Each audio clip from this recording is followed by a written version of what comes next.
一个风雨交加的夜晚，在美丽的度假胜地夏威夷发生了一起离奇的车祸，妻子不幸离世，到底是死于意外事故，还是早有预谋？看神探李昌钰用血迹还原案件真相，让我们一起走进今天的故事。李昌钰系列10：离奇的车祸。多看江面平如镜，要看水底万丈深。欢迎来到解密日记，我是超人。今天我们再讲一起关于李博士的案件。它发生在美国唯一的群岛州夏威夷，这里气候终年温和宜人，是美国度假的首选之地。每年从10月到次年的4月都是夏威夷的雨季。今天讲述的案件就发生在这个时候。在1992年的11月27日，一个风雨交加的夜里，夏威夷奇劳亚火山旁的一段公路上，一名警员接到了一起意外车祸的报警电话。报警人称，他的一辆厢式货车驶出了公路，停进了公路旁的绿化带里。警员并未太在意。正常来说，司机喝了酒，或者是车速过快，这种情况时有发生。可当警察赶到现场，往车内一瞧，却发现案件并没有他想象的那么简单。警员看见一名男子坐在车的后排，大腿上躺着一个人，用毛毯盖着。警方询问男子是不是有人受伤了，男子掀开了毛毯，看到了却是一个已经死去的女人。女人下巴有一个很大的伤口。警官在询问过程中发现，眼前的这个男人虽然有些狼狈，但看起来十分眼熟。此时的警官突然想起来，这个男人正是自己的同行，就任于希洛地区警队的警官肯尼斯。这位已经在警察系统工作了10多年的前辈，还做着建筑的生意，在当地警察局一直很有威望。看似饱受惊吓的肯尼斯对警员说，已经死去的不是别人，正是他的妻子伊娜。原来他和妻子准备出去旅行，可却发生了这样的意外。肯尼斯解释说，当晚8点40左右，他与妻子伊娜正在聊天，聊着聊着，二人就起了争执。突然，正在驾驶的伊娜跳下了车，肯尼斯来不及反应，先直接跳上了驾驶位，把车停稳后，接着倒车寻找妻子，却感觉自己碾过了什么东西。下车一看，妻子已经躺在了车轮下面。肯尼斯赶紧把妻子抱进后车厢，用绳子把她的身体固定好后，想送妻子去附近的医院。他望着妻子，对她说了一句我爱你，妻子也回了一句我爱你。说完这句话，妻子就断气了。接着肯尼斯就报了警。警员觉得这个案子有太多可疑的地方了，怎么可能发生妻子跳车了，丈夫掉头回去找，反而给妻子压死了这种事儿？这也太不符合常理了。不过这个肯尼斯啊，因为同样是警员，而且已经工作了10多年，自己还在外边干点买卖，在警局内部啊有非常好的人脉关系。就这样，在其他同行与朋友的力保下，警方相信了肯尼斯的说法，将本案定为了3级过失杀人。这个罪名在美国是非常轻的，3级过失杀人跟违章驾驶处理的结果基本上差不多，一个案子就这么结案了。这一结案，夏威夷民众得知消息后就炸了锅了。原来在夏威夷发生的很多重大案件，警方都未能侦破，而伊娜的案子成了一个导火索。夏威夷的民众不相信警方给出的说辞，伊娜为什么要跳车？大家都觉得警察没有深入调查，很多人为伊娜的死鸣不平，愤怒的民众纷纷走上街头游行抗议。而当初警方公布的消息里，并未提及撞死伊娜的人是谁，只说伊娜在路上遭遇了车祸身亡。后来一名记者去警局翻看车祸报告，才发现驾驶人是肯尼斯警官，正是伊娜的丈夫。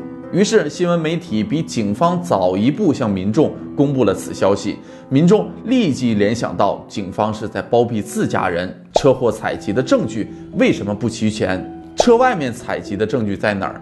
道路采集的证据又在哪儿？此时夏威夷警方顶着巨大的压力，希洛地区的警局也需要给民众一个说法，找个专家来把案子破了吧。就这样，当地警局求助到了李昌钰博士，前往盘案。李昌钰在美国有怎样的影响力，这里就不再赘述了，大家可以回看之前关于李博士的视频。那么李博士在收到希洛警局寄过来的现场照片后，得知此案涉及到了警员，决定立刻搭机来到了夏威夷。这起案件有2个最重要的证物：遗体与肇事车辆。然而当李博士来到夏威夷之后，却发现2个最重要的证物都不见了。遗体已经火化了，另一件证物汽车也还给了丈夫肯尼斯，什么证物都没有了，这个案子怎么破？究竟伊娜是死于意外车祸，还是蓄意谋杀？在没有遗体与汽车的重要证据下，李博士还能破案吗？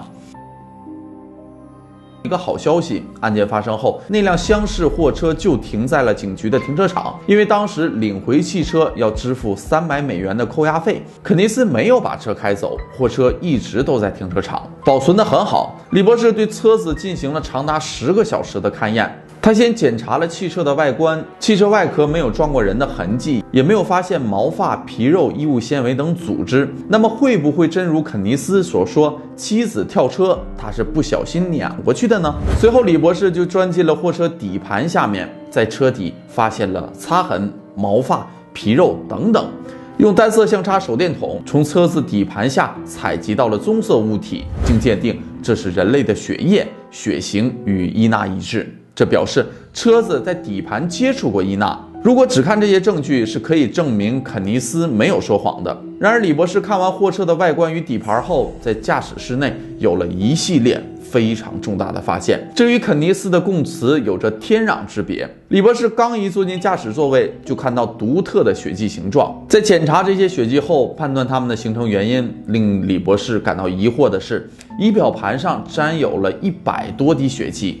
假如真如肯尼斯警官说的，他将受伤的妻子抱到后车厢，驾驶座为什么会有血迹？仪表盘上为什么会有血迹？李博士不明白这些滴滴分明的血迹是如何沾上了仪表盘的。后车厢与驾驶位由椅子隔开，血滴如何能飞越椅子并溅射到仪表盘上？李博士发现这些血滴是中速撞击产生的血迹，这种类型的血滴只能是被击打后产生的。李博士还发现前座有着血流痕迹，这表明驾驶座位曾经发生过撞击。在车顶上还发现了大块的模糊血迹，遮阳板上的摩擦血迹方向与车顶的血迹一致，这应该是伊娜沾了血迹的头发留下的。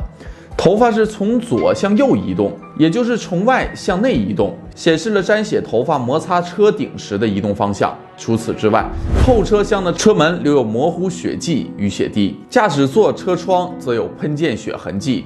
李博士先用三角板计算出每滴血溅到车体时的角度，而依着血轨迹往回推算血液的来源。李博士判断伊娜可能遭受了4次击打。判断血滴喷溅的方向与分布的位置是不一样的。从这些分布状态来看，血迹是分多次溅上的，来源处有好几个，可以确定肯尼斯说谎了。李博士接下来的发现更加肯定了他的怀疑，也让所有人感到不寒而栗。在后车窗有用肉眼难以看出的血迹，必须喷上透明试剂与血迹发生化学反应，才会立刻显现出颜色。在喷上化学试剂后，车窗上显现出了一个向下延伸的血手印，一直延伸到车门处，并且在车门处也发现了一些血滴。这是伊娜最后的挣扎。警方还找到了那条捆绑伊娜的黄色尼龙绳，从上面发现了大量已经嵌入绳子的头发。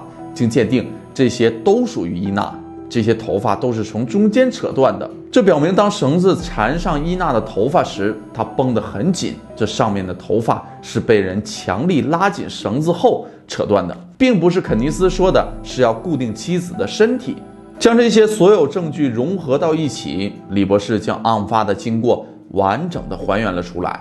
事发当晚，伊娜坐在驾驶位，肯尼斯在副驾驶给了妻子致命一击，血液溅到了仪表盘上。伊娜这时想着起身逃跑，站立时沾血的头发碰触到了车顶，肯尼斯再次出手，伊娜继续挣扎着想逃往后车座，肯尼斯在后面连续重击，伊娜挣扎着爬到了后车厢，手扶着后车厢的车门想要开车门逃跑，却再次被肯尼斯用重物击打，最后倒在了后车厢里。血迹显示了伊娜死亡前的经过，证据表明伊娜并非汽车碾压死亡，而是在车内遭到重击死亡。她死前最后一刻身体躺在车的侧面，可能想要逃到车外或者求救，最后滑倒在车内。伊娜倒下后，肯尼斯用绳子将她的身体捆绑住，随后拖下车从她身上碾压过去。这也就是为什么车子外部没有任何损伤，而是在车子的底盘发现了伊娜的血液与毛发。随后，肯尼斯将伊娜抱上了车厢，拨打了报警电话，有了我们视频开始的那一幕。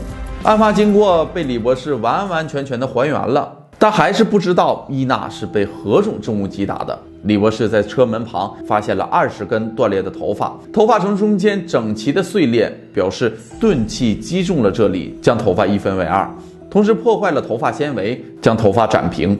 李博士猜测凶器很可能是警用手电筒或者是金属棒。随后他向希洛警局提交了一份证据报告，证据整齐完备，警方抓捕了肯尼斯。那么肯尼斯为什么要杀害自己的妻子呢？他的动机又是什么呢？警方随后对二人的感情与经济状况进行了详细彻底的调查。42岁的肯尼斯不仅是一名警察，同时也是一名还算成功的商人。他与朋友在当地合开了一家小型的购物中心。在1992年，他的资产可以达到160万美元。而死亡的妻子伊娜比他大10岁。52岁的伊娜是一名产科的护士。他们育有一儿一女，女儿是伊娜与前夫所生，儿子是伊娜与丈夫肯尼斯所生。二人的感情一直都不是很稳定，他们已经经历了结婚、离婚又复婚。